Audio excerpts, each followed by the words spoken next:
Welcome back to the Blue Review. Greg Bergman, the Big CY. And obviously, as we always say, the Blue Review is presented by Los Angeles International Airport, where changes are arriving daily to help reduce traffic, save travelers time, and transform the travel experience. So thank you to LAX.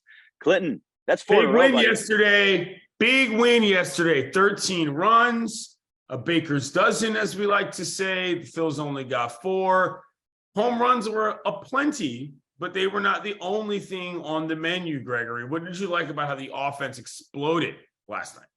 So I thought that you kind of started to see the offense of the past. It's the offense of last year, if you might say. So they had 13 runs. 7 of those runs came from manufactured runs, and 6 of them came from the long ball. Hold so on, it wasn't quickly. your. Are we going to start keeping a new stat? Manufactured runs. Like that, as opposed we to absolutely should. We should do that. I think that's a thing. I just thought of that. That's a good idea. Anyway, we need a little counter and go ding, manufactured run, ding. But that's where it came from. It was a complete team effort. They walked 8 times, so they're starting to get back to that team that is patient and making guys work. They usually do hit Taijuan Walker, the Phillies starter, pretty well, but they did it to him again. I mean, they were walking, they were just driving guys around.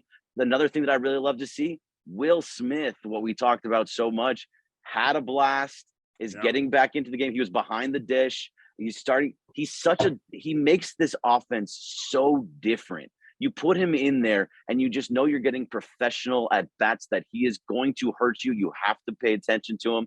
And he did it yesterday. One of the things that I liked about yesterday is it looked like this team was having fun. Again, taking extra bases, moving around, who is this Dodgers team?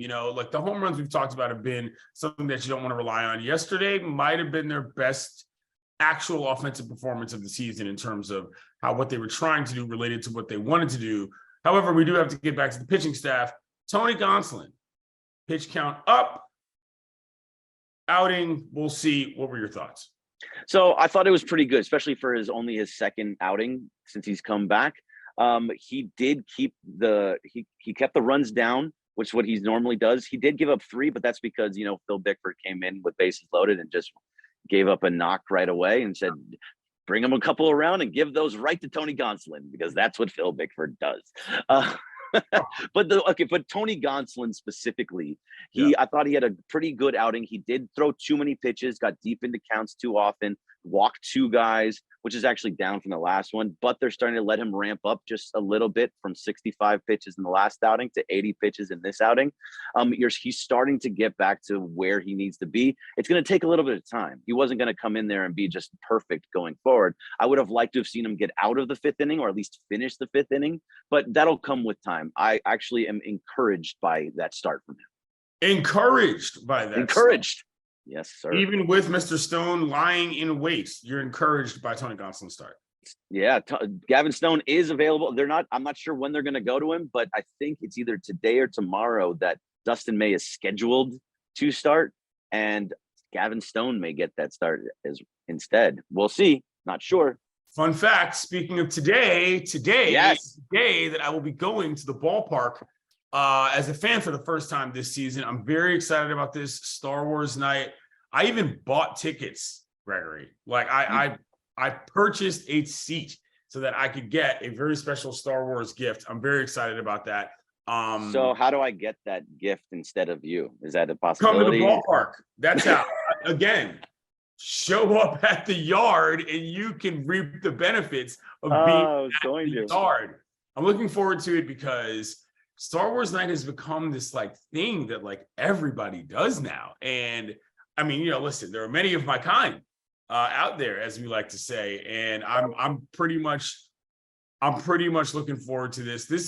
This might be the thing I do where if it's not opening day for work, I start my baseball season in Major League Baseball on Star Wars Day, May 4th. Ooh. It's only May 2nd. May the 4th is coming soon. That's right. So are you disappointed that I don't know. They might not be playing on Thursday. I don't think they are. So they're not. So they scheduled it early, but I have other things to do on May the 4th. I don't mind this. You know what I'm saying? This is like celebrating a holiday a couple extra days early because you got to do it with your real family later. Not a problem for me. So do you do anything on May the 4th? Like, do you just watch all of the Star Wars back to back to back? Wait for Are it. you, are you gonna watch like 1 through I just had to 9 bring without Boba. stopping? I just had Oh, to what's bring up, Boba? Boba's That's chilling. awesome. So Boba's not coming with me to the game today, but yes, I will be looking for anybody in character. So if you see me, hello, follow me at Clinton Yates, any of the social media platforms. I will take a picture with you of you in your costume if it's cool, or if you have a cool t-shirt or hat or something like that. So yeah, it's all about just a way to sort of come together as fans within fans. LAFC night was last night. Star Wars night is tonight. Boba, go find Clinton Yates. Take some pictures. He'll be there. This is the way. That. This is the way. All right, for Blue Review, that'll do it. Thanks again to LAX, and we'll see you tomorrow.